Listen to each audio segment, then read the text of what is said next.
Hello. So we're gonna talk about my favorite media that I consumed this year.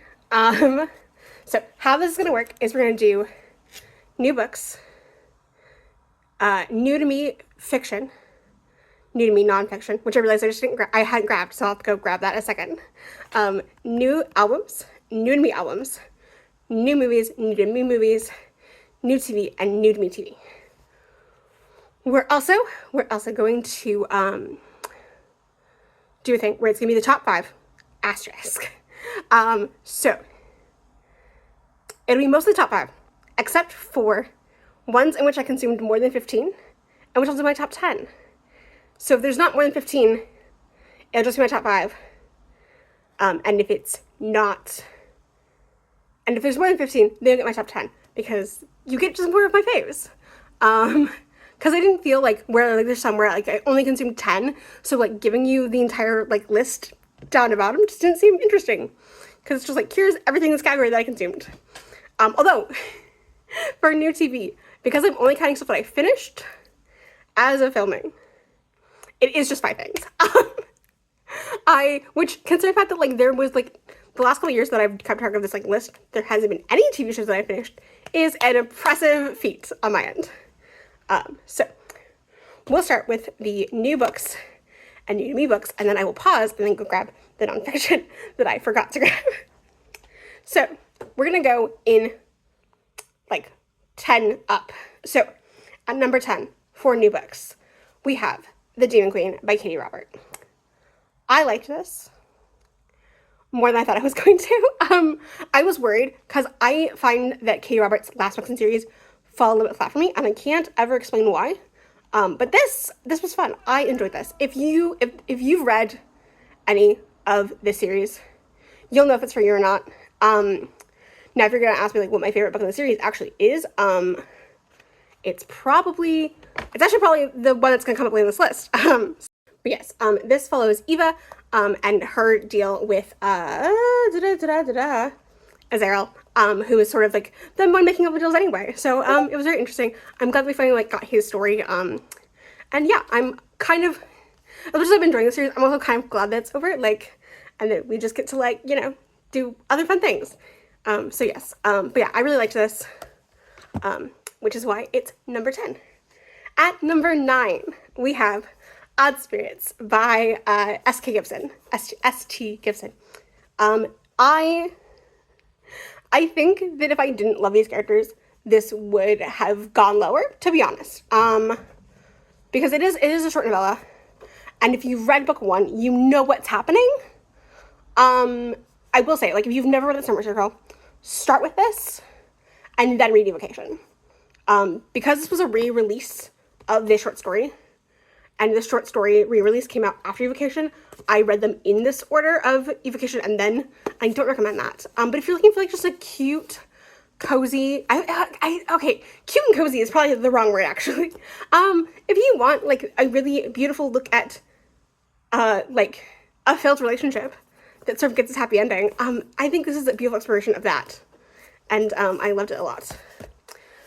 Next we have at number 7, Shameless. Republicans' Deliberate Dysfunction and the Battle to Preserve Democracy by Brian Tyler Cohen. If you have never seen Brian on YouTube, you probably won't know what you're getting into a little bit. However, if you've ever watched a Brian Tyler Cohen video, this just feels like reading an extended YouTube video, and I love that for that. So yeah, there was like nothing like particularly groundbreakingly new to like me personally in this book. There was a couple like insights that he gave that I was like, oh my gosh, I like never thought of it that way, and like definitely like caused me to like stop and pause and like just marvel at the horror. But yeah, I loved this. It's definitely like in my like top books that I recommend on politics, and especially in the under like, I think this is not even like 200 pages. Let me double check. So like with the appendices and notes, it is just 203 pages, right? So like, I think this is like my favorite like bite-sized book on like politics. So yeah, that's keyword there being bite size, because most of my favorite books on politics are like over 300 pages. So to have something like bite size like this, I think is just great. Next up, we have The Second Mrs. Prize by Katie Robert. This is my favorite book in the Deal with the Demon series. And is it just because I also have religious trauma? Yes. This book mainly deals with, hang on, I'll just actually, where is the, I'll just read the content warnings. Religious trauma in general, but specifically related to queerness, sex, body image, shame, and the concept of sin, and the role in which people assigned female at birth are expected to play being virgins and then having a bunch of children. Yeah, no. As someone who grew up evangelical, like, this just hit in a way that I was not prepared for. But anyway, next at number 6, we have Ali Hazelwood's Bride. You're gonna see a lot of Ali on this list. I voraciously read her bibliography, like her backlog of books this year.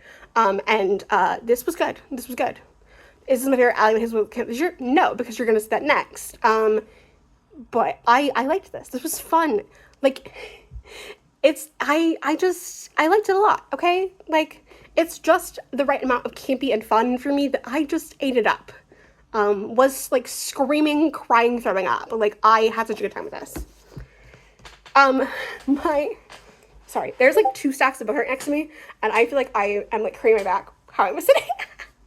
Not in Love by Ali Hazelwood is number 5. I managed to get this signed indie copy from my local bookstore. I didn't even realize they were getting signed copies. I just like walked in the day this came out. I was like, oh my gosh, I guess I'm getting a signed copy. The thing that I love most about Ali Hazelwood books is the way that the men are just simps for the women in these books. And this even more so because they're both not necessarily good people. And they're flawed and a mess. And I was just here for it. I was just here for it.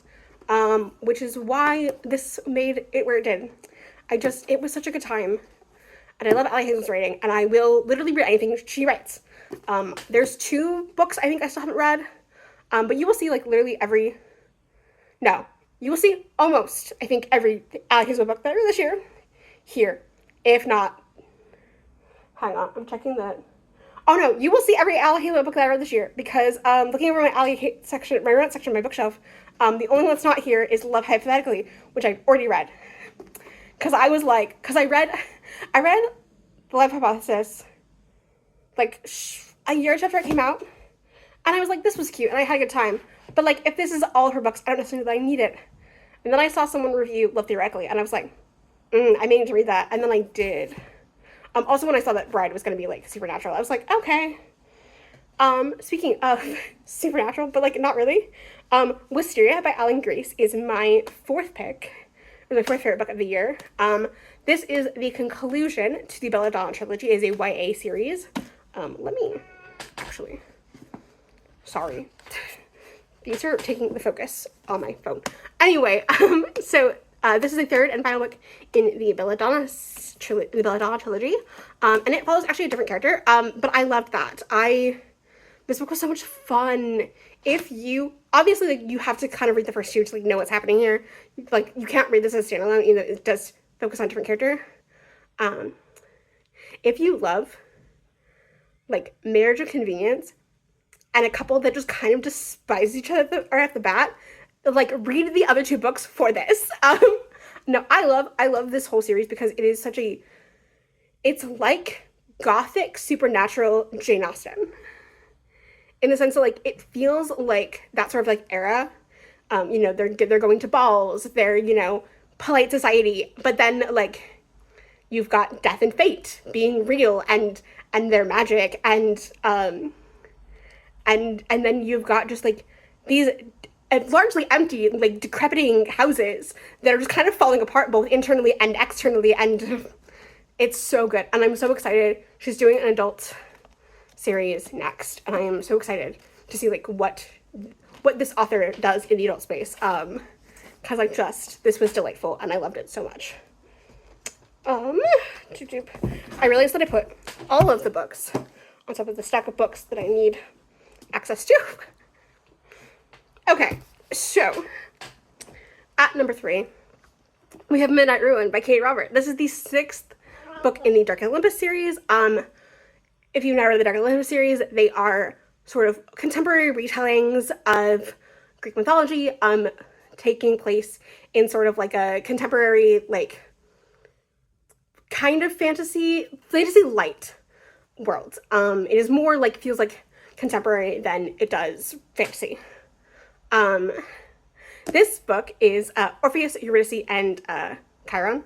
And it was so good. It's my favorite book in the series. I would say like this and book 3, Book of Beauty, are like my favorite 2 so far. In the 7 books that we have out, there's going to be 10 in total, and I'm just so excited for the rest of these books. I'm just, the pairings that they are just have me intrigued and excited. And my favorite thing about the last book, which was Dark Restraint, was the setup for the next book, which is Sweet Obsession. So I'm very excited for that. And I devoured this book. It was well worth the wait. At number 2, we have The Sins in Their Bones by Laura R. Sementon. I'm hoping I'm saying that right. Sorry, my roommate's cat is just like running around like a crazy person. He has the zoomies right now. So this actually turns out is book 1 in a duology. Apparently we're getting a second book, and I'm so excited. But this is a historical fantasy set in like the 6th. I don't actually know when it's supposed to take place. But anyway, it is about Dmitri, who is the former czar of this kingdom, and his husband has his estranged husband has taken over, using what he calls holy science. And it is him and his like found family of like the few people that like stuck around from his court to support him. And it's just so good. It's so good. It's got magic, but like the magic is like based in Jewish mysticism and religion. So like they literally like do drugs to talk to angels. Like so good. I loved this so much, and I like devoured it. I loved it so much. It's so good. It's got found family. It is dark, I will say that. Like, it is not your, like, cozy little, like, found family fantasy. Like, no. Like, it is dark. Definitely look up the trigger warnings. Like, but I loved this so much. And I could honestly have seen myself switching this and the book that's in first, but I am just obsessed with these characters. And obsessed also with the way that S.T. Gibson clearly took the time and research into the magic systems that these characters use. And so that is why Evocation by S.T. Gibson is my favorite book that came out this year. This is the first book in the Summoner's Circle. This specifically is David's book. So each book's going to focus on a different character within the Summoning Circle. This, I would say, okay, it's sort of like typically billed as like a sort of like secret society, like mystery. It's actually not. Like, those things are there, but I think if you go in expecting those things, you're going to be like mildly disappointed. Because at this core, this book is a romance book between 3 people, and I loved it so much. I love the way that each of our main characters in this book have their own way of using magic. Reyes, he is more ceremonial magic. David is summoning, is sort of more of a psychic, and like he's a lawyer, and then also like talks to like the dead at night, right? Reyes, like I said, is more ceremonial magic, and then his wife is like tarot, astrology, right? And I love that not only they all have their own sort of form of magic, but it's all grounded in like magic and the occult, like current, right? And I love that so much, and I'm so excited for more of this. Ascension book 2 comes out in July of next year, and I can't. So each character has their own like tarot card. So David's the Hanged Man. I will put a photo of Ascension, but Rhea's is the Chariot. And then, actually, let me see if they're in the, oh yeah. So see, we got David, and then we've got the Chariot, and then we've got the High Priestess. And I'm very excited. Also, yeah, like, this is just freaking gorgeous. And, like, Angry Robot, right? It's Angry Robot, right? Yes. They did such an amazing job with, like, these cover designs, and I'm so, I eat them up, immensely. So those are my top 10 books that came out this year. And now we're gonna talk about my top 10 fiction books that came out this year that didn't come out this year but I read this year. Because I always find it really hard for me to, like, make these lists anyway. And so that's why I split this up the way I have, because it's just easier for me. So number 10, we have A Long Time Dead. This is Sapphic Vampires. But, like, the 1800s, like, well, it starts in 1873. No, sorry, 1837. And it just, like, is, like, this vampire's life. Her, like, loves, like, there is some spice in here. I will say that.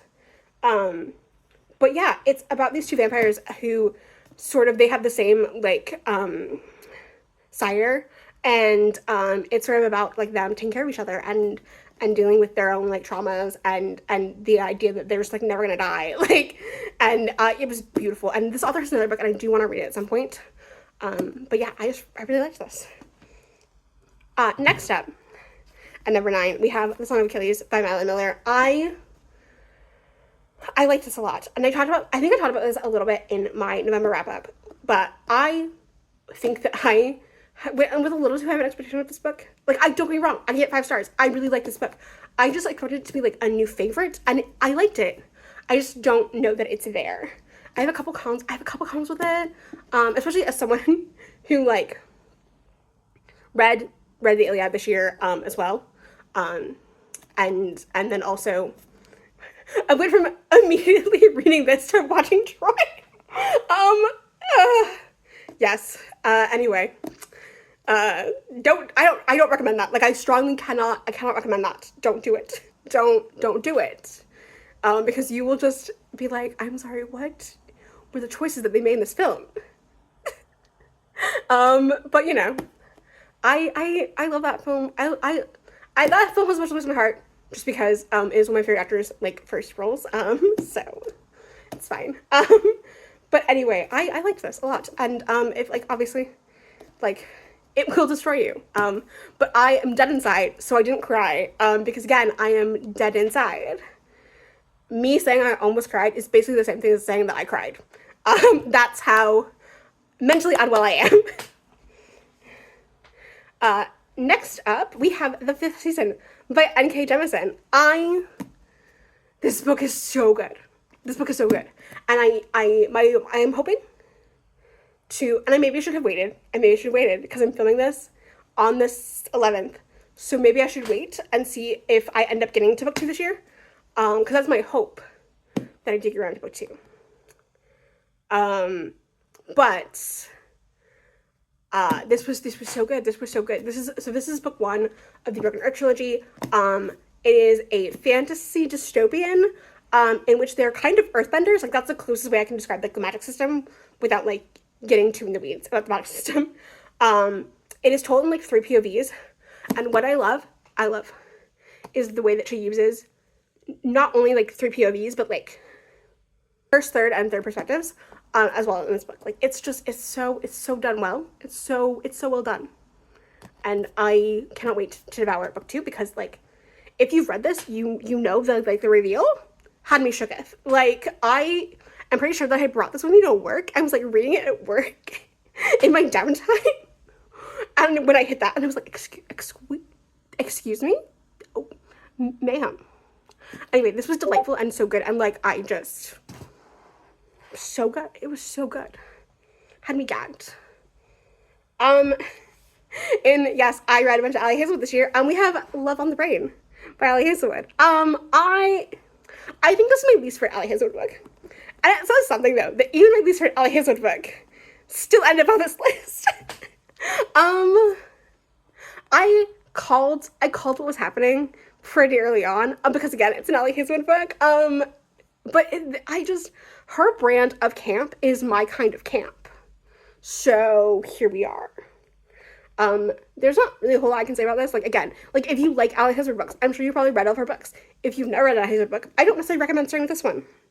That's kind of my thing. This one is They Work at NASA. And that's cool and fun. I do like, because it's in Austin, and I have friends who live in Austin, so that was cool at least. But yeah. Okay. So I probably could have specified a volume, and I do believe that I gave this volume 5 stars, but I don't remember. Really, this entire run of Daredevil by Chip Zdarsky. This is volume 1, No Fear. I decided to put the whole thing in the same spot, because I didn't want to, like, put each individual volume, because that felt weird. So this entire run was so good, and I'm so glad that I finally read it, because I've been trying to collect it for a while, and just, like, hadn't happened, and I finally just bit the bullet about, like, the 2 that I was missing, and I devoured it, and it was so good, and I always forget how much I am, at my core, just a comic book nerd. Like, I was raised by one, I just am one, and sometimes I just, like, forget, and May is really when I, like, sink into that roots of mine, and I'm just like, oh yes, that's right, I do, in fact, this is my zone, this is my jam, this is my bread and butter. I just dropped a whole bunch of books because I decided to sit them on my lap. I'm just gonna put those on the floor now. But yeah, no, I was so glad that I finally read that run. There's some stuff that happens afterwards that I do want to, like, figure out what volumes they're in so I can read that, because I have questions that I need answers, and also because I know that it ends up in a fight between Daredevil and Castle, and I need that, because I like those characters a lot. Anyway, next up we have The Hacienda. One of my favorite horror books that I read all year. This is my favorite book. So this author has another book, The Vampires of the Norte. I prefer this or Vampires of the Norte. But I think that's just because I went into Vampires of the Norte with a higher expectation of more vampires, and I didn't get that. It's the same reason why I didn't like God of Endings as much as I wanted to, because again, I just wanted, it was what I was going into. Don't get me wrong, I love Vampires of the Norte. Will recommend every day, like, any day. She's a new book coming out next year, that's gonna be, like, Possessions, and I'm so excited. Also, can we, like, look at this cover? It's so good. Anyway, I'm very excited for this book, and I will be reading it when it comes out next year. Probably not, like, right away. I might wait till October to read it, because I think it's coming, I don't remember what's coming out, but I am gonna probably wait till October and do it for spooky season.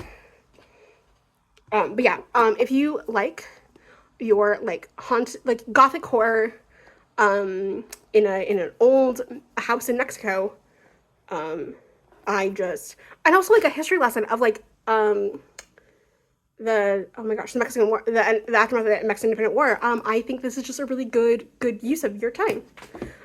So next up we have You Made a Fool of Death Out of Your Beauty. You Made a Fool of Death of Your Beauty. First off, we love a good reference to Florence Welch here in this house. This book is such a beautiful romance book. And I loved it so much. Anyway, so this is, about a woman whose, fiance, or, like, boyfriend, or husband, I don't remember the exact details here, he died, and it's been 5 years, and then she meets a boy at, like, a club or something, and then they hit it off, and then he's like, I really want you to, like, meet my dad. Turns out his dad's, like, this, like, famous, like, TV chef. And then she and the dad started falling in love, and I love how messy this is. Like, this book is just unafraid to be messy, but also it's just, like, one of the most beautiful love stories I have read in quite a while, which is why it is here. If you think that, like, you don't like romance, I think that you should read this, is kind of what I'm saying. I think it's, to me it belongs more sort of in, like, the fiction story that happens to also be a romance, rather than a, like, genre romance novel. Even though I do shelve it with my romance, I feel like that's sort of more where it should fall. And actually, it is listed on here as fiction, but like I said, It is at its core a love story rather than like a romance novel.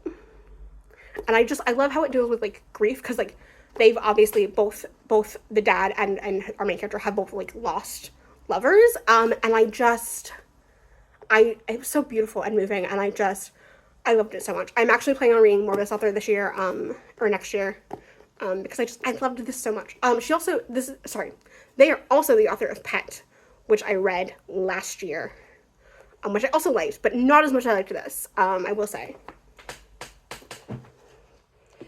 Next up, I'm gonna say right now, I think these next two are definitely romance genre.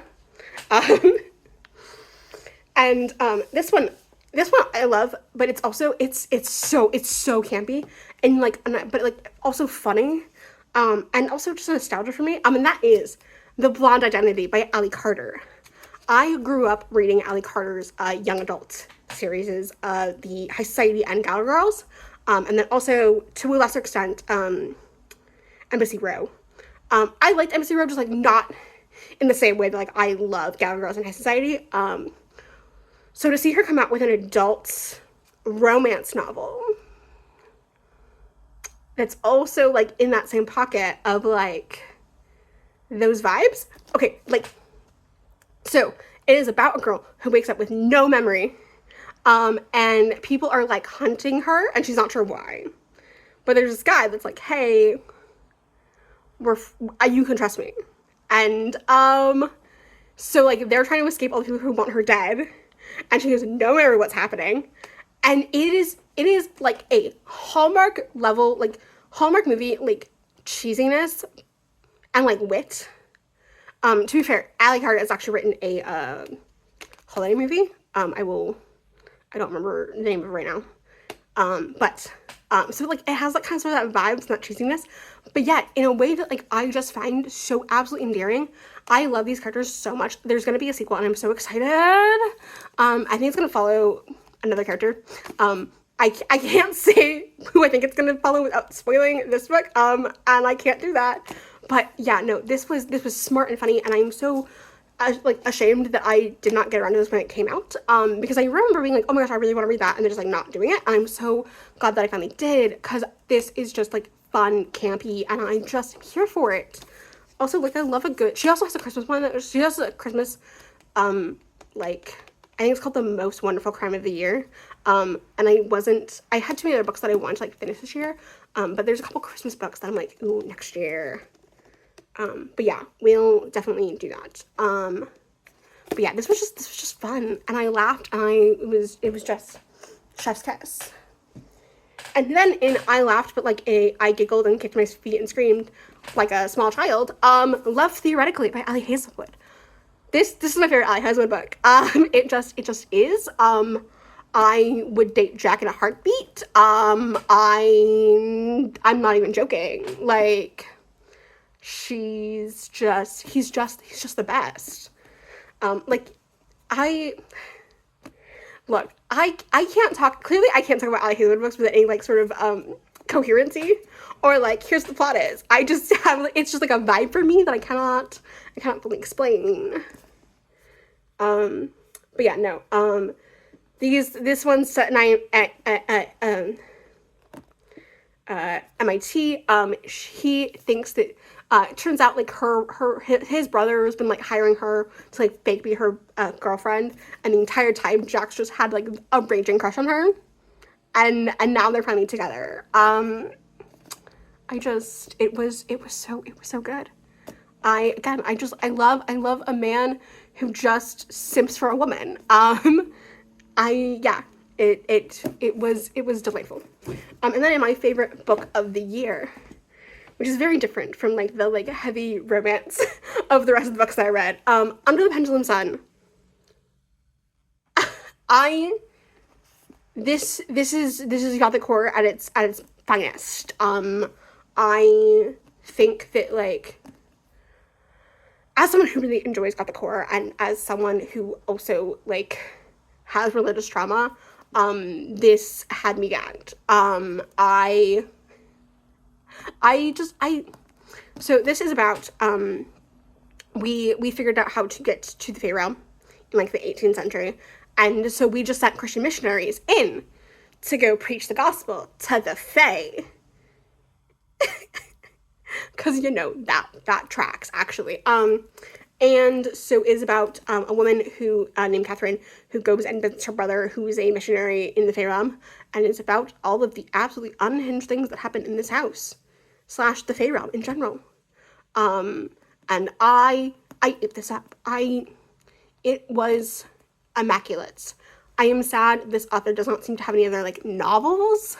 They have like a couple like short stories and like are in like collections, but like I would read an entire like this size, because this was like 400 some pages. I would read more of this.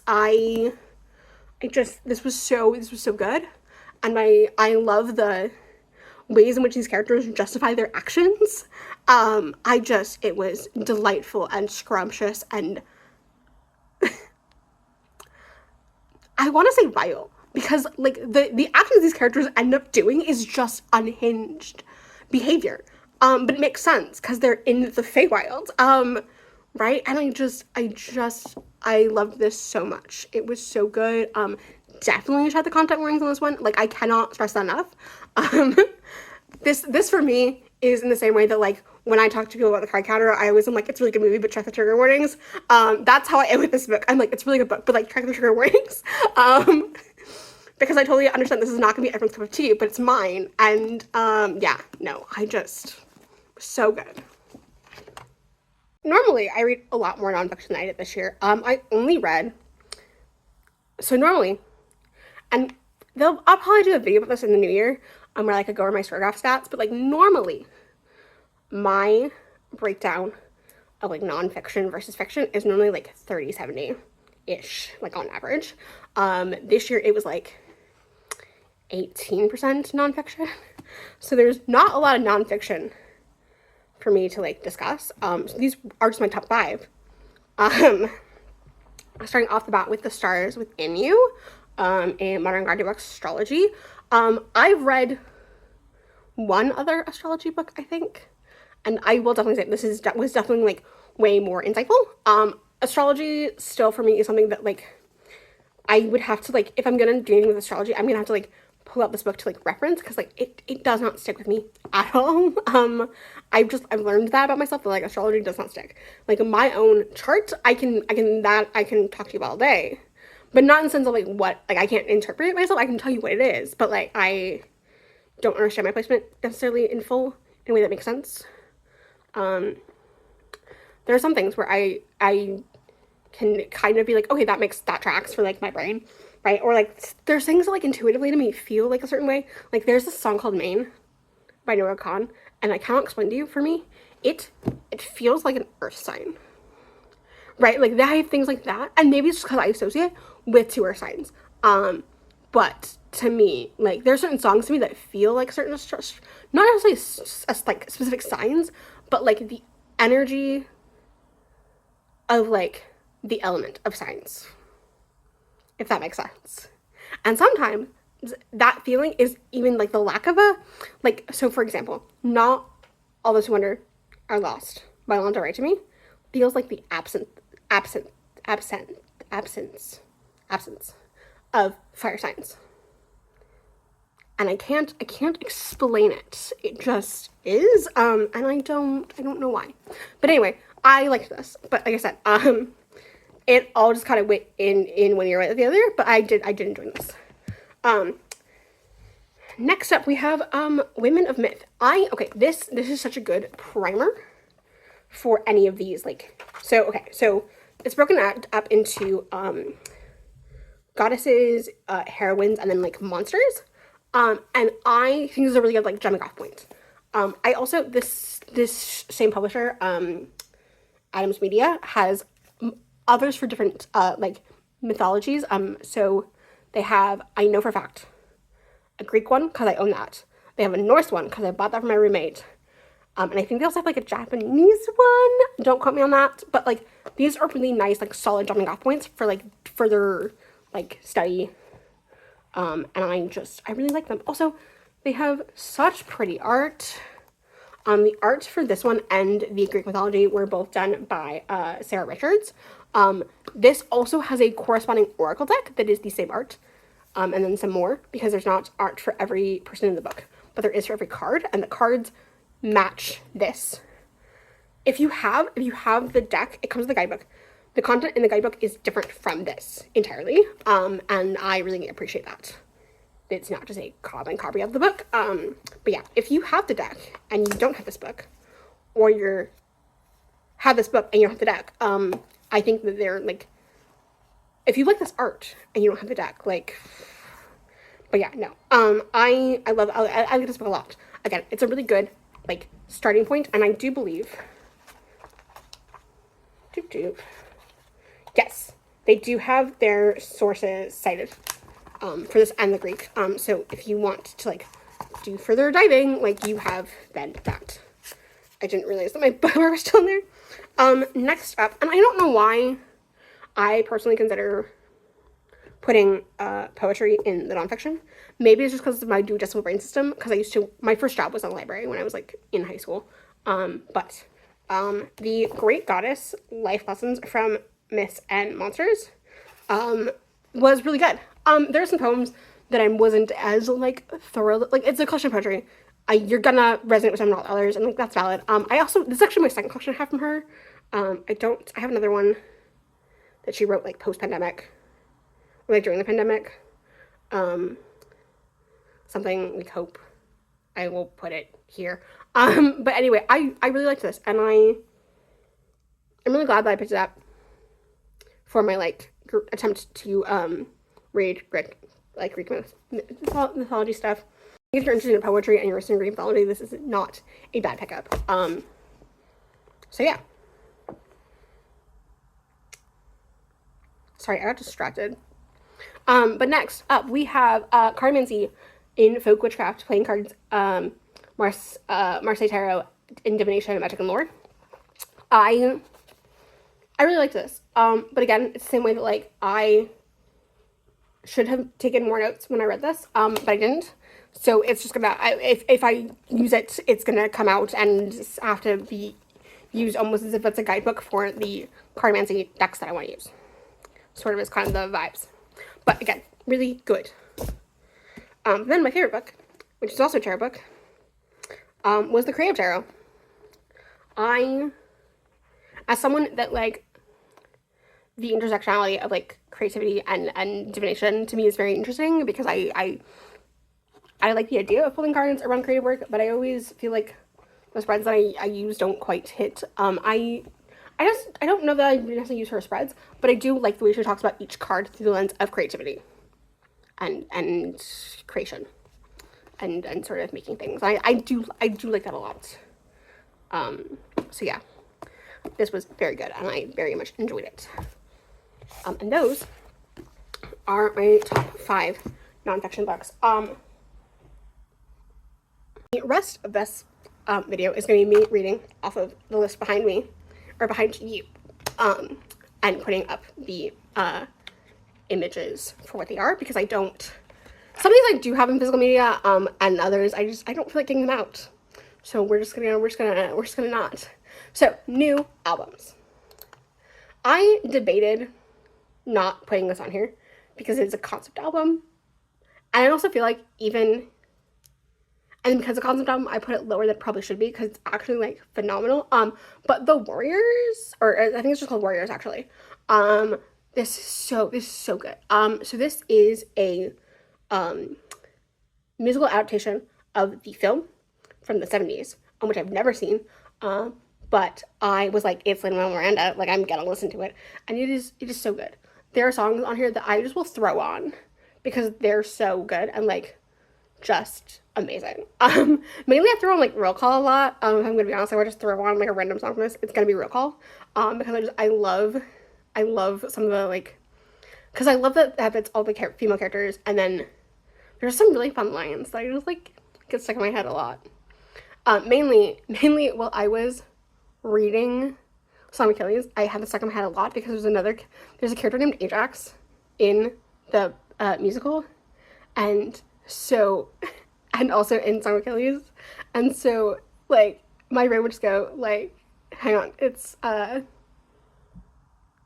Ajax, Rembrandt, right? Like, because they're doing a roll call, so it's like the next person, and like that like those two like names on the roll call were stuck in my head constantly for like a week and a half. Next we have Gracie Abrams, The Secret of Us. I do really like this album. I like it more. Okay, I really like this album. I don't think it's Gracie's best because I still think that her second EP, This Is What It Feels Like, is my favorite. But I like this more than I like her debut album, which was Good Riddance. And yeah, like obviously there's some songs that obviously I like more than others. But if I had to pick like a favorite song from this album, it's probably Blowing Smoke. I love that song a lot. Mainly like that bridge. But yeah. Halsey's The Great Impersonator. Halsey releasing, I think, two of her best works back to back. Just is, and also for them to be her fourth and fifth album, is also just kind of a feat. I love this album. It is an emotional gut punch. I will say, like, even the songs that sound like they're not, like Hometown starts the line like Davy died in the summertime in a hot box car. Like, yeah, no, it's like kind of a bop and like a banger, but like it does start with like, yeah, he died.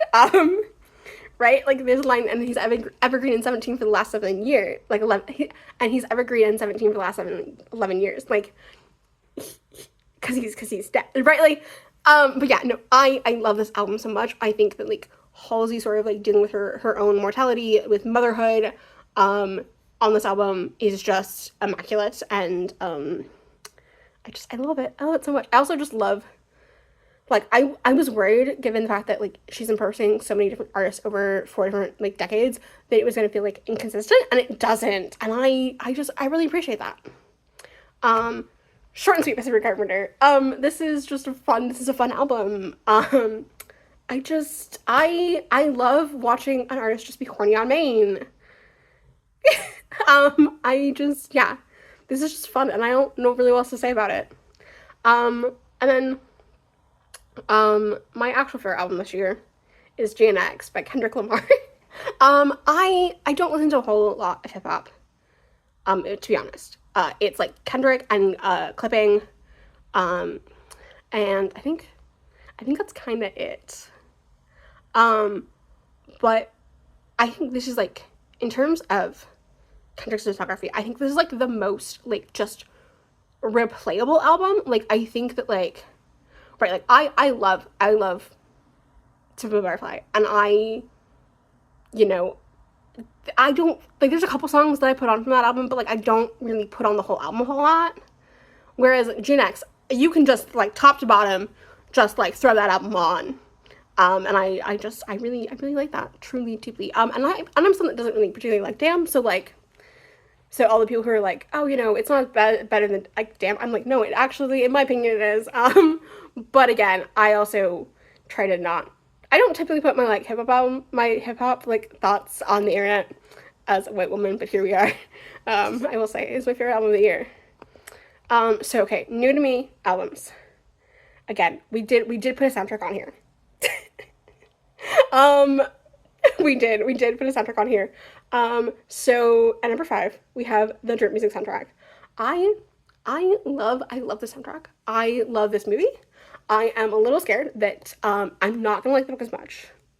Hopefully I'll like it equal or a little bit more, but I'm a little worried that it won't hold up to the way that I just like listen to the soundtrack. Specifically, I listen to a lot, Storm Clouds.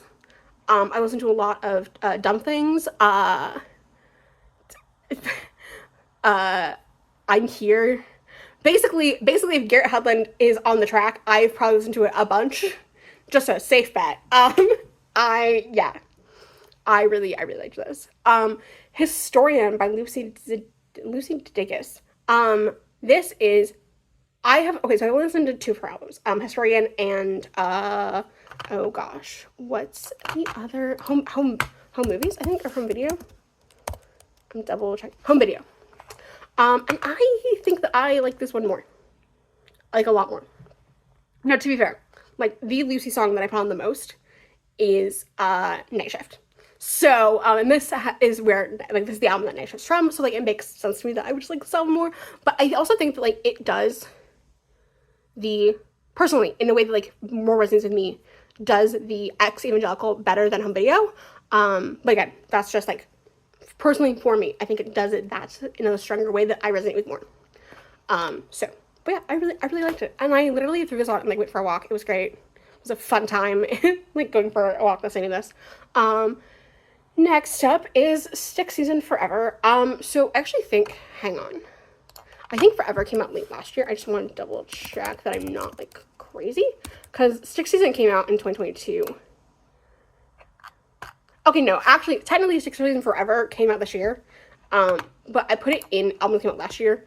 Or not this year, because Stick Season didn't.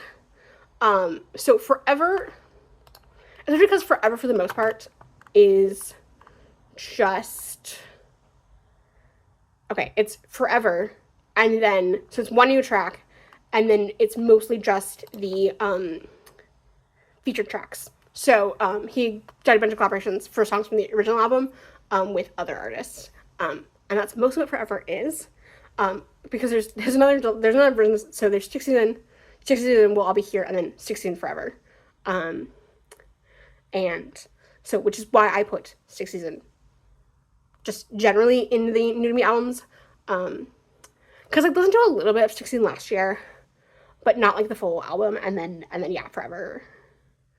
Also, because some of the Forever tracks, like, came out, like, last year, which is why I started listening to No Con at all. But yeah, I like this album. It's a good time. It makes it, as someone that grew up in high school on, like, the Lumineers and the Head and the Heart and Mumford & Sons, like, this just feels very nostalgic for me in, like, that sense. I really, like, Noah's writing. And yeah. High as Hope by Florence and the Machine.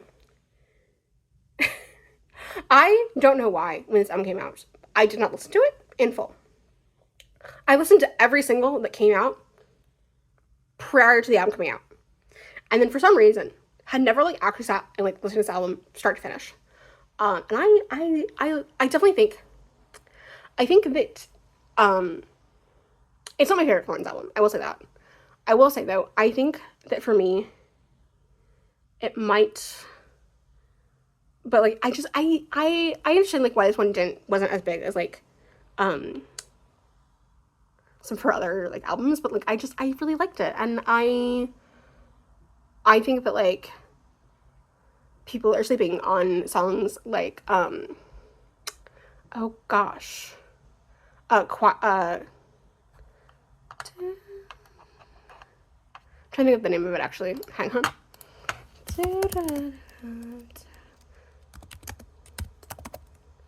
Choir, that's what it's called. The thing is it's no choir, sorry, because she has another song that's on the Target exclusive edition of How Big called Conductor, and that's was breaking my brain. Yeah, so no choir. I think people are sleeping on that one. There's another one that I'm also trying to think of. What is it? Oh, Southland Forever. I think people are also sleeping on that one, like, because, like, outside of the, like, 4 singles for this album, because Hunger, Big God, Skyfall Song. Okay, so there's 3. There's 3 singles for the song, and I think I think those are, like, outside of those 2, I think those are the best 2 songs on the album. Personally, like, there's some other songs on the album that I also really like, but, like, those to me are the, like, immaculate. And then unsurprising here, is as my number 1 New to Me album, because it came out last year, The Rise and Fall of a Midwife Princess. There was a time period in April where this was, like, half of what I was listening to. I was in Canada and just, like, blaring Hot to Go. It was great. But yeah, no, it was super good. Okay, so now we're gonna go into new movies. And we're gonna start with a, like, possibly controversial hot take, which is that I actually went to an actual theater to watch the Apprentice movie, and it's so good. It's so good. And I'm not just like biased because I have crush on Sebastian Stan. I think this was really well done. Do I think I will like rewatch it? Probably not. I don't like. I don't know. It's like it's such a good movie, but it's like not one of those like rewatchable really good movies. Like if that makes sense. Like I think everyone should watch it. Especially like if you're an American. But I just it was so good. It was brilliant. Okay, so this next movie could have gone up higher, but I didn't because I don't see myself rewatching it as much as the movie I had number 3. So number 4, we have Dune Part 2. Again, a masterpiece. For me,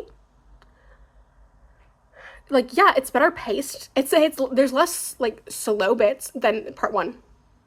Because there as someone who made the mistake of like double featuring this on the same day, there are some slow parts in 1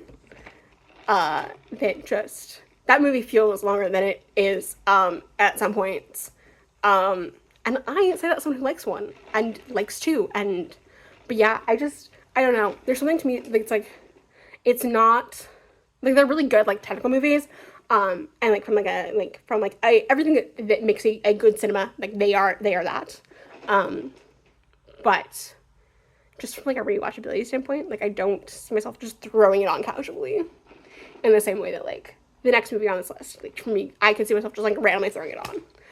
And so number 3, we have to talk about The Fall Guy. This was like stupid. This was stupid fun. This was fun.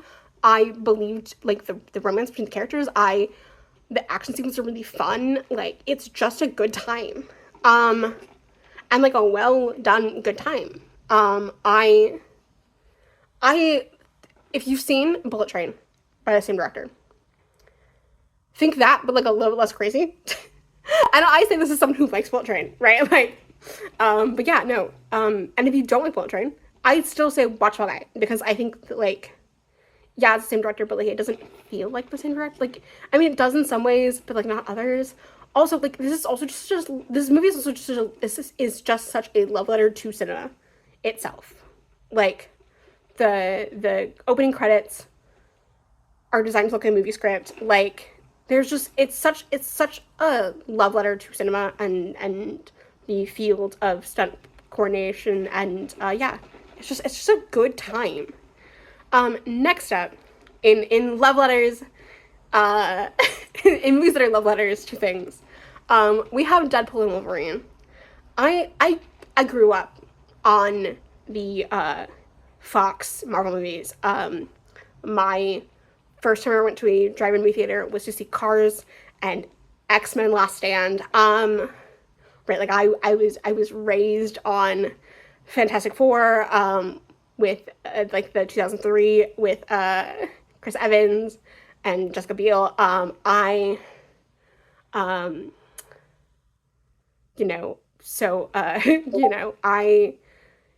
then like obviously like the original trilogy of X-Men films from the 2000s, but then also like coming into a teenage adulthood on the newer trilogy, on the newer series with James McAvoy.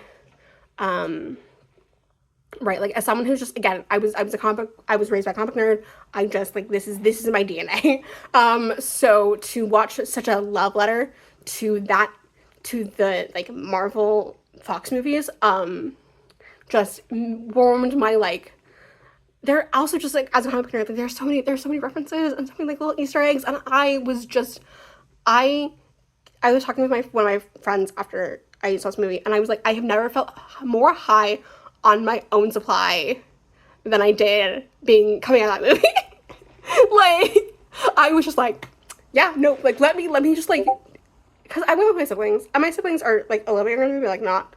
The two that I went with are also grew up sort of in that same, like, sphere of, like, we have a very similar upbringings and sort of, like, media touchstones, but yeah, no, being like, yeah, so this thing and this thing and this thing, and they're like, excuse me, and I'm like, yeah, let me tell you, right? Like I have never felt more high on my own supply of being a nerd in my entire life than coming out of that movie. And that's why it's number 2 for me. Number 1 for me is I saw the TV though. This is a gorgeous, well done horror film that is also an allegory for being queer, specifically trans, but like honestly, you could just like throw sort of like, yes, it's obviously very clearly like trans representation, but like I think just like really like any sort of like label of queerness could find something to identify within this, and it was so good. It was so good, and I love the TV show that they like watch because it feels supernatural coded in a way that I cannot explain. And I loved this. It was so good, and it just, yeah, it's really stuck with me. And I love it a lot. And you should totally watch it. It's so good. Now on to new to me movies. At number 10, we have Call Me by Your Name. Like obviously there is the problematic age gap in this film. But I hadn't seen it yet, and I genuinely enjoyed it as a piece of cinema. And yeah, that's really all I have to say about that. Because I feel like, because again, this was like such a big like award winning movie. I feel like everyone's seen it, and I'm just like sort of late to the game, so I don't really have a whole lot else to say about it. So yeah. Mudbound. Okay, so I briefly have talked about this movie on the channel because I read the book shortly after, a couple of months after I saw the movie. And I said that I love the movie and that my love of the movie did not translate into love of the book. And that is true. So Mudbound follows two families in a southern state, I don't remember which one, during the like post-World War II. Largely. There's a little bit like post-war World War II, just as like setup, but like for the most part it is post-World War II, and how their lives are connected. And it is so good. Like I said, I love the movie. I don't really like the book. Because there's some things the movie changed that I like am actually like appreciative of. And I think just like make this less of just like, I don't know. My feelings about the ending is the big like the difference between the ending of the book and the ending of the movie. I think is like the biggest difference. And like I can't talk about it because it is spoilers.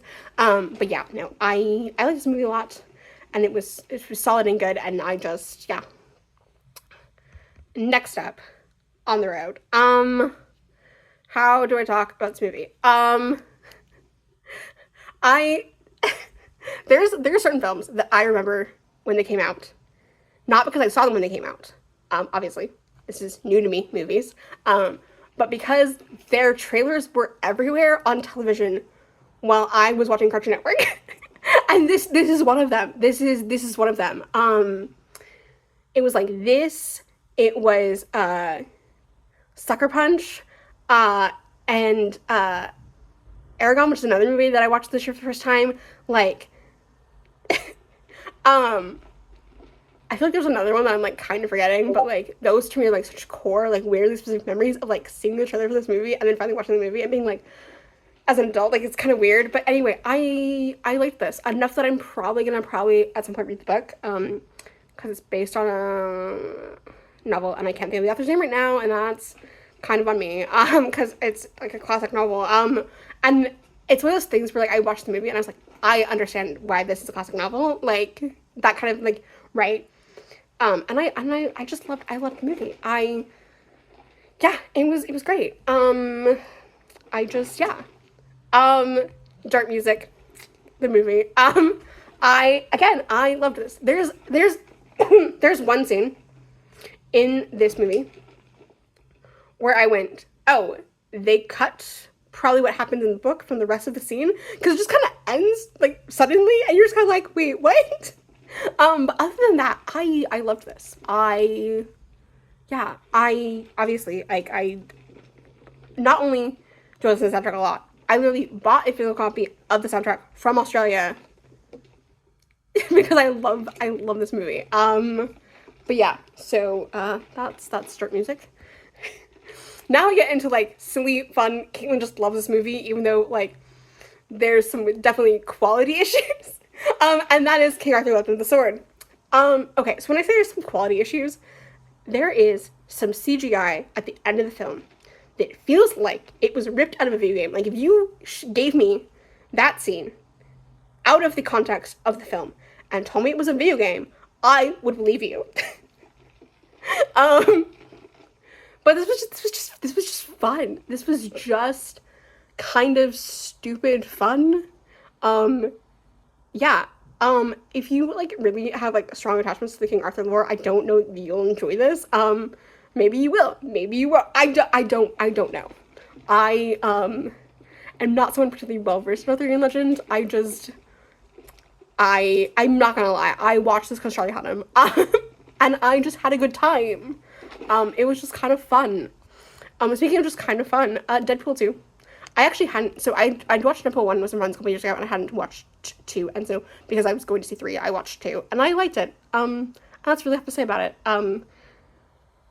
However, the next movie, I have lots to say about it. So this is, so my next, number 4, Nimona.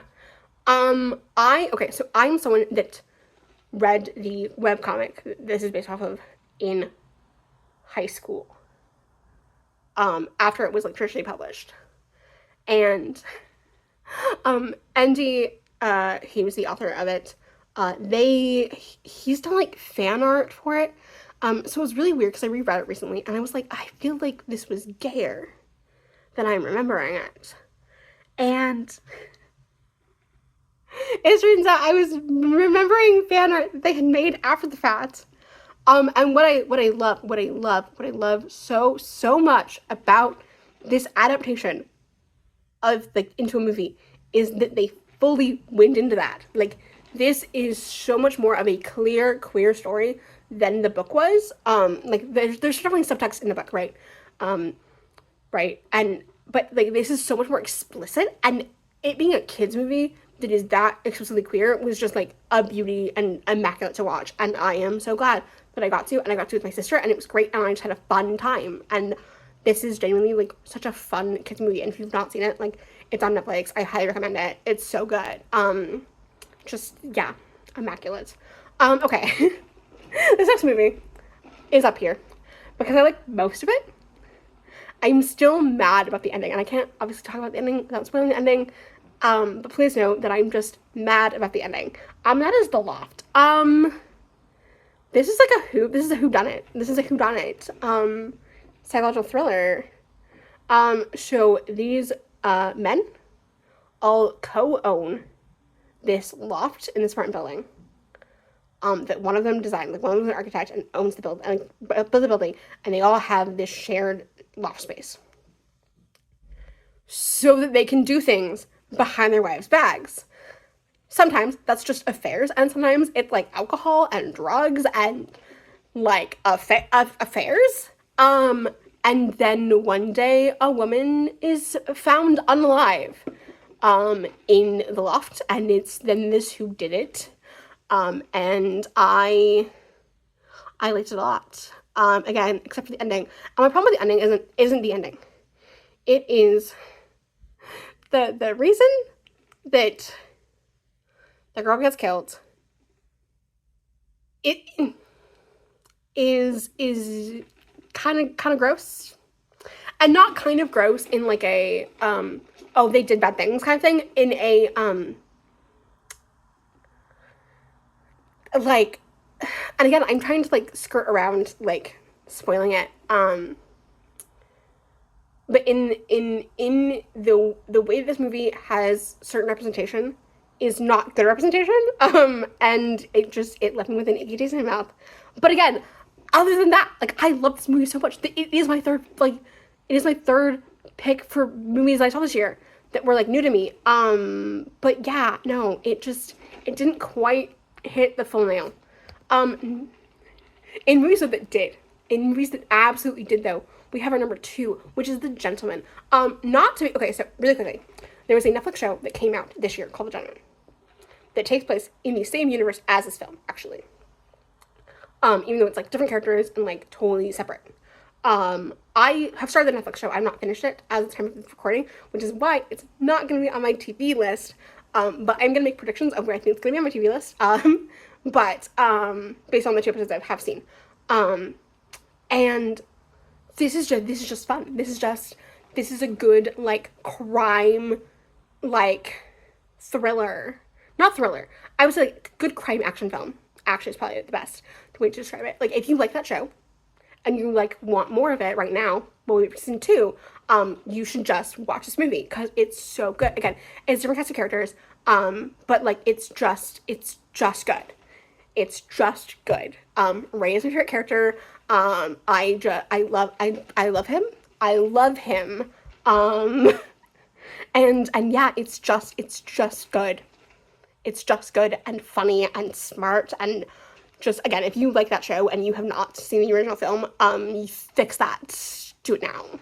And then in movies that I'm kind of amazed I hadn't seen yet, because the plan was originally that I was actually going to watch it on my 21st birthday, and that didn't happen because some family members were coming, and they're like, my friends were like, maybe pick a different film. And I was like, okay. So we went and saw The Greatest Showman instead. The Shape of Water. So good. So good. Like, so good. Like, yeah, as someone who likes monster romance, like, this was immaculate. But also someone who just, like, loves Guillermo del Toro, like, again, immaculate. I think I've talked about on this channel that at some point, because I have the Del Toro channel now, at some point I do want to watch everything that's, in the tarot deck, because there's stuff that I haven't seen that is featured in the deck. But I just haven't gotten there yet. I meant to do some of that in October and it just didn't happen. There was a lot of things I meant to do in October in terms of, like, watching horror movies and stuff that just didn't happen. I'm gonna try. There's some couple Christmas movies I'm gonna try to get to this year. I just don't think they're gonna end up on my new to me movies, which is why I'm making this now. Okay, so new TV shows. Like I said, I have not actually finished The Gentleman, so it's not on here. But I think they would probably end up being like 2 or 3 here. But so the current list of things I've actually finished. Tulsa King season 2. This was such a letdown. As someone who was kind of meh on season 1, this was so inconsistently paced. Had a side story that did not matter and should never have happened. Because it didn't matter. Because there was too much, like, main character plot armor for it to have any actual consequences or matter. So why waste 3 episodes with a side plot that wasn't going to affect anything is beyond me. But here we are. I have a lot of other like small like little crimes with the show so far. Like, and I'm hoping that season 3 like fixes some of this, but I don't have high hopes. But I'm gonna continue watching. I will say the best thing about season 2 is that we got the season 1 and season 2 soundtracks. That was great. I have listened to that EP so much, like a disturbing amount. But yeah, Echo. This show didn't get enough attention in my personal opinion, because I think it's one of the better shows that Marvel has put out in a while. And I just think it didn't get enough love. No, okay, now I have, as of right now, I'm not gonna lie, I've not seen Agatha, because I prioritized the next show over watching Agatha, because I was like, I only have spoons for one super show right now, and so I prioritize Penguin. I will at some point get to Agatha because I know it's really good. I just hasn't happened yet. But I really liked Echo. Now, to be fair, the reason we did prioritize Echo was because we did get a Daredevil cameo. And I am a girl of simple taste and simple needs. And yes, I've apologized to everyone in my life for the person I will be when Born Again comes out. So yeah, it's just, I've told my friends, I was like, it has to be so bad for me to not think that it's at least good. Like, that's how I feel about that show already. That it has to be so atrociously bad for me to go, that was bad. And then even then, I'm still gonna proudly defend it a little bit. Because the original Daredevil show is like one of my favorite TV shows ever. And I relate to Matt Murdock way too much as a person.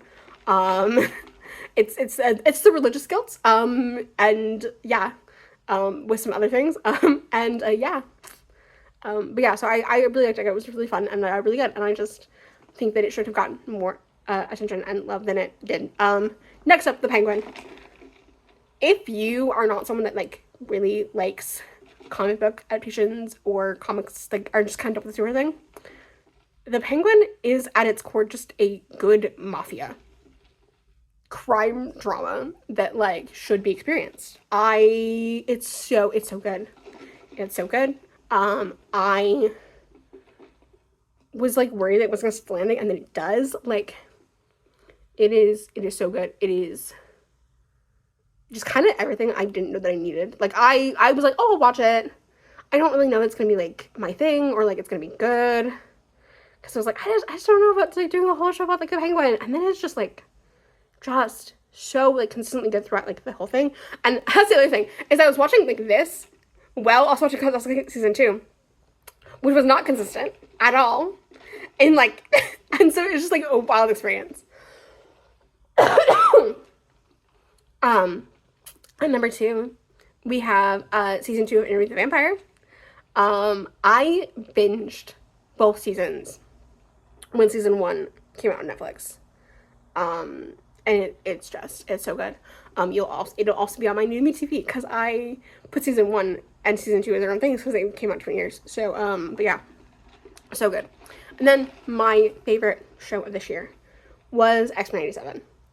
And because it's just a solid, good, like, good, like, story, like, and paced really well, and just really good. But also, there's the nostalgia for me as someone who, I didn't grow up on, like, the 90s X-Men that this is a sequel to, but I grew up on the X-Men Evolution, which was an early 2000s adaptation of the X-Men, and as someone who just loves the X-Men, this made me very happy, and it was so good. And and just when they did, look, episode 6 is one of those things you're like, I'm sorry, we're not done yet. What do you mean this is the finale? And then it keeps going, and you're like, oh, this is just a ride. And that's how I feel. It's just an absolute good ride. Okay, so new to me shows. So there's this, I want to say it was 2017 series. It originally was an app game, but then they made it into just a series called Mosaic, and I liked it. I don't quite like the ending. I have my qualms with the ending, but I liked this sort of like whodunit mystery about this like children's book author who like dies. And I really liked this. I really liked it. I really liked all the characters. It is heavily, there are certain things that like get like, there's a couple red herrings that like never get explained. Like, it's heavily implied there's a secret society, but then like that doesn't ever go anywhere. Like, it's kind of spoilers, but like not really, because again, like but then also like it's a little ambiguous. Like, did the person who ends up getting arrested actually do it? Like, I don't know. There's still too many questions that weren't answered by the end, and that just kind of really bugged me. But I really liked it. I really did. Oh my gosh. Talk about like inconsistency. So I watched all of Sons of Anarchy this year. Which is why it's here. Because I only actually watched like a total of like 8 shows in total. So my top 5 is just sort of here. There are seasons I really liked of the show, and there are seasons that I was dragging my feet watching. But look, the show ended a decade ago. I don't have really coherent, like, also I like watched at the beginning of the year also, so like I don't have a whole lot of like coherent thoughts. But considering the fact that I did say for my movies that I like King Arthur, I watched this because Charlie Hunnam. Like, that's just where that is. Speaking of also, I watched Charlie Hunnam, but actually like better, and I'm actually really bummed that we are not getting more of the show. Shantaran. This is based off a book, and I've read the whole. Okay, that's not true. So this was based off of the first book. There are 2. It's the same title as the first book. I have questions. Like, were they gonna adapt both books? Or were they just gonna adapt the first one? And if they were gonna adapt both books, how many seasons would this have been? I don't, like, these are the kind of questions that I like think about at night sometimes. I think about what could have been with the show a lot of the time, actually. Especially while I was like actively reading the book. So this is about a guy who goes to prison for murder, and also like armed robbery, and also I think drugs, a drug case. I don't remember the exact details because of that. There's some stuff the show changes, and there's some stuff that like, because again I consumed both like right around the same time, so like my brain's a little bit foggy on which exactly in the show. But anyway, he escapes prison, finds himself in India, and it's about his life in India, and it's a really good show. And I think if you're gonna do both the show and the book, that you should do the show first as its own separate thing, and then tackle the book. I made the mistake of doing both of them at the same time, so I was constantly trying to figure out like there's some stuff that just the show just chooses to skip. Some of it I get, some of it I'm a little bit bummed by. Some of it I think they could have easily just like moved around where it happened, and then I think that's me what they're gonna do. I don't know. And the thing is I will never know, and that kind of bums me out. But yeah, no, it's really good. It's really well done. And I really liked it. And I also really liked the book. And I'm going to read book 2 next year because I keep saying that it's under 800 pages.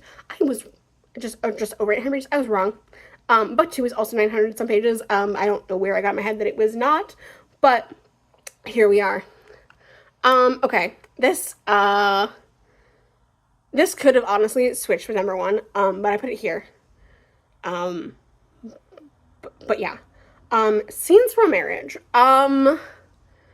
Watching 2 of my favorite actors just be phenomenal. So I started watching episode 1 when it aired, when the show was coming out. And then for some reason put like a pause. Like didn't finish the first episode. Like decided like I think I decided that I just didn't have spoons for a new thing. But I was like intrigued. I was like, these are 2 of my favorite actors, like yes, please. And then I finally got myself to watch, like to finally finish episode 1 in like January of this year.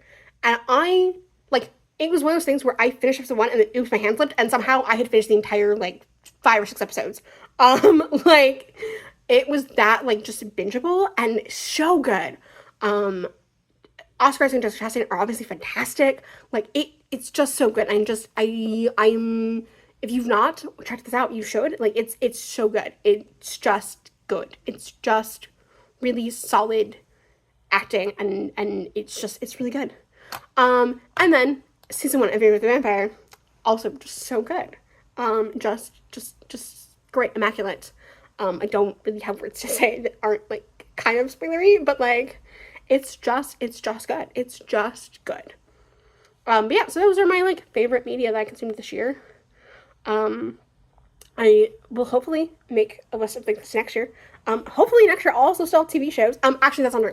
I know I will, because Daredevil Born Again is coming out. Also Criminals hopefully coming out next year. I don't know where that sort of is right now. I know they've finished the first arc, filming the first arc. I don't know where else they are in filming the rest of the graphic novel, because it sounds like they're going to do each volume. And I know they're done with volume 1. There's a couple other things filming that I'm very excited about coming out next year. There's a couple movies I'm excited for next year. There's a couple movies that I'm going to go see, but I'm begrudgingly going to see because they're my summer crushes. Cough, cough, the Accountant 2. But, you know, here we are. But yeah, no, so yeah. Those are some books I'm excited about, but we'll talk about, like, the way I'm going to talk about books that are coming out next year that I'm excited for is we're just going to tack them on to my TBRs for whatever month they are. So, like, in January, I'll talk about what books in January I'm excited for, right? Kind of thing. But yeah, thank you so much for hanging out with me. This has definitely been a long video. So thank you so much for watching and making it this far. And I'll see you next time. Bye!